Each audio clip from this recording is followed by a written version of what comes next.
Hi guys, now I wanted to share with you guys because recently I bought myself this. This is a Honda Civic EG6.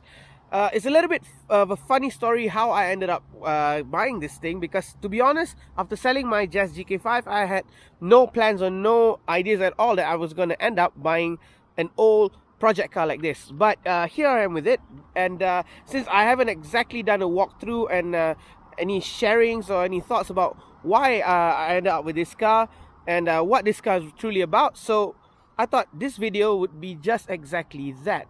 So come, let's do a quick walk around about this, my new Honda Civic EG6. Now, as with most project cars, there is a lot of work that needs to be put in, and this is no different, to be honest. This car was left sort of, not to say abandoned, but parked outside, and prior to even my friend getting it, the car was already in such a, not to say shitty condition, but you know, the bodywork, much of the bodywork needs a lot of restoration, because this car was actually an time attack car. It did a 232 on Sepang, which is, to be honest, I was very surprised when I found out. But because it's a sort of trashed machine, there is a lot of work that needs done. So I thought, let me just show you guys a little bit about some of the areas which needs work. And yes, there's a lot of it. So, starting off with the most major part of the car. Now, if I open the boot right here, I can look onto the right rear quarter panel. One thing I love about the EG is, of course, the boot splits up like that. But yes, there's rust all over the rear right quarter panel, and there's also a hole here on the rear left quarter panel. Now, at first, it was a little bit of a worry for me because I saw a lot of fiber work going on down here, which usually means that this car has an accident and a shitty alarm as well. Do excuse me. Yes, minus the alarm. Now, which means that this car does have a lot of history, like a bad shitty history. But I have done my checking, and I've jacked the car up, and it's safe to say that the chassis is straight, which is very important in cars like this, because this car was is a year 92 car, and throughout the years there has been a lot of hands and a lot of owners that were on this car already. So there's a lot of fiber down here, and you know, you never know the history of these cars. But I'm lucky enough to know that this car has a straight chassis. It's just that the body and the paint work needs a lot of restoration. Now, if I look at this closely, now much of the rubber needs restoration, because after all, this is a year 92 car, and that's about 28 years old. So much of these rubber pieces, you know, with our really hot weather, really needs you know, replacement and restoration. So there is a lot of money to be spent looking into the minor details. Of course, I've shared with you guys the bad rust, and the paintwork itself is also very bad, because there's been stickers on the car. Well, this thing was a time attack machine. Well, there's sponsor stickers of it, and they did not remove it properly, and I think there's a lot of residue left, and much of the lacquer is already gone. So I'm going to get to work with that, and I haven't exactly decided on what color to go for, but generally I think this green is pretty nice. It's sort of like a millennium jade tone, but not exactly it. Yes, so the problem is I haven't exactly planned out what I want to do with this car, because at first I thought, you know, maybe just buy it and just whack around with it. But now that I've owned it for about a month plus now, I've sort of gained a lot of interest in it, and I haven't exactly decided about which route to go down for. The problem is, when you own a Honda, there's a lot, and I mean a lot of things you can do.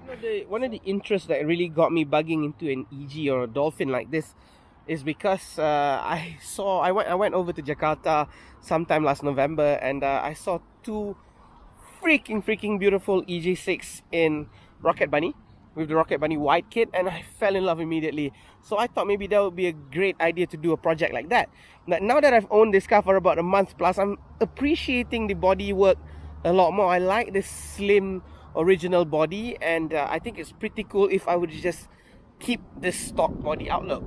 But hey, it's a project car after all, and I am undecided. So let's see how it really goes. Come, let's check out the engine. Let's now get straight into the heart of this engine. So one of the many reasons how I ended up with this particular car, other than the price itself of course, was the heart of this thing. So this thing used to do time attack Prior to this, it was owned by an exhaust shop called Ken's Exhaust, which I've been told is the name of the owner on this car. And this thing with Mark Darwin behind the wheel did a 2 minutes and 32 seconds around Sepang, which is very, very strong. So I found, I did a little bit of research, and I found out that this thing produces something like 196 wheel horsepower. I saw the dyno graph. So I got to figuring out what the hell and how the hell exactly did a B18C like this push out that much decent power. So what's installed in this car is, I like to highlight, is the there's a spoon throttle body inside. This is not original. This spoon thing is just a sticker. Okay, there's PLM headers. Yes, they may look a little bit worn, and they have been welded together. Instead of a two-piece, it's now a one-piece for apparently easy installation. But it's an original PLM header. The intakes are pretty much DIY works. It's got a final drive, 4.7 final drive. There's the problem, and one of the most hated things of me on this car is that it comes with a chrome rechip ECU only. It doesn't have a standalone. So that is one thing that I probably have to get around to it almost immediately. Now, this cabling work and all is all ready, and I'm going to end up just you know, cleaning up the bay a little bit. The batteries are not meant to be that way around, closer to the body, so I need to get that swapped around as well. Or maybe do a battery relocation. But much of the engine bay has been tucked. As you can see, there's not much cablings and wires hanging around. But majorly there is a bit of work right here onto the firewall. So left and right, there is a hole on the left side of the car right there. So that is something for me to look into as well. So I probably need to bring the engine down completely and then have all of that done, part of the whole restoration work. But ultimately, I have very little worry about the engine, because the 18C is of course the B series favorite. It came from the Integra Type R, of course, back in early 90s, 92.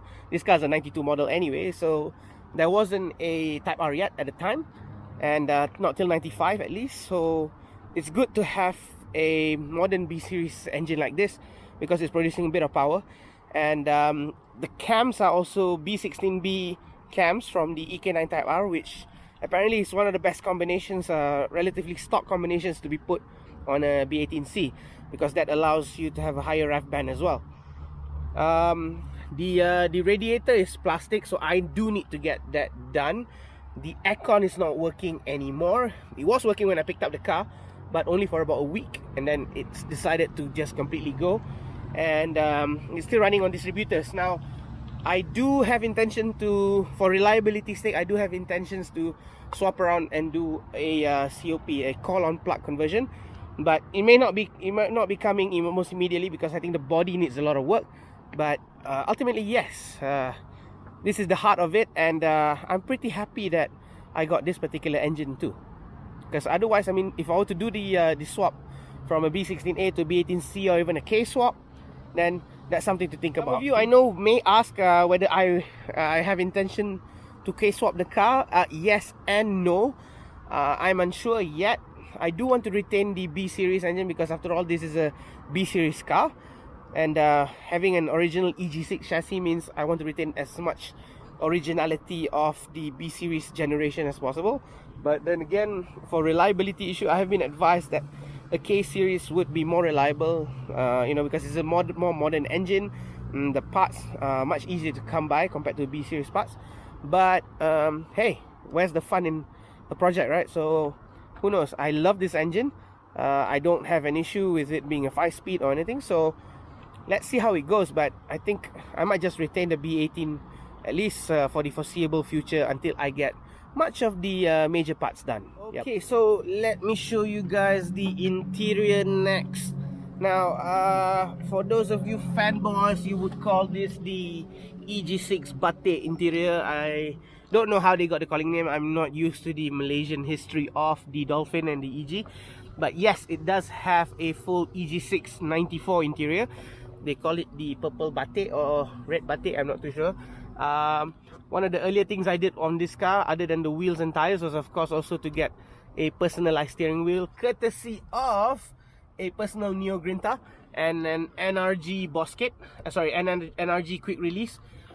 So that sort of, you know, makes the car a little bit more refreshed, a little bit more personalized to me, because my old car also had the same steering. So the cluster meter, that's from a DC2. I do have plans, because I really would like to have an S2000 setup, but you know, that's not going to come immediately. Much of the interior is pretty clean.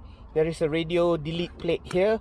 So yes, despite having speakers and whatever gather stuff of this car, I do not have a radio. So I intend on putting a Deafy DIN here as well, so to have a little bit of a telemetry on the car.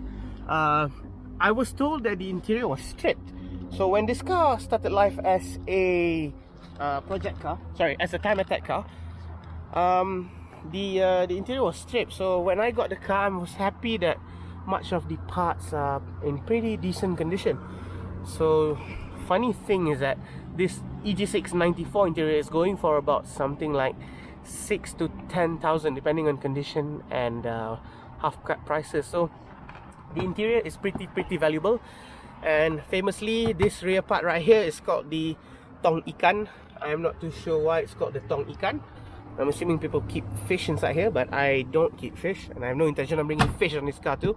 But the interior is complete, so at least I do not have the worry of you know, restoring the interior.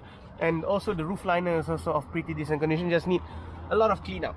Yeah, that's a complete rundown, I guess, inside out, you know, other than just the engine bay and the interior. That is all pretty decent. Only the exterior and the bodywork and the rust needs work. Yep.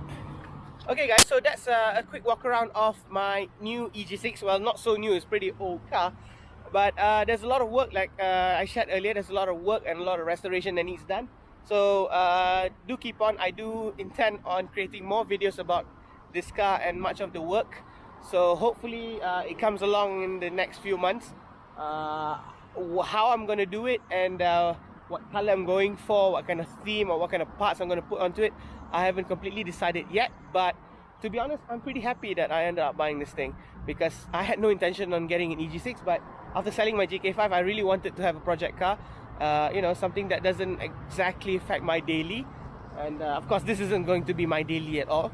So yeah, thanks for watching. Do subscribe to NoEqual.co for more videos and a little bit more of a follow-up on my EG6 project. So hope you like my new project car, and yeah, catch you till next time. See you.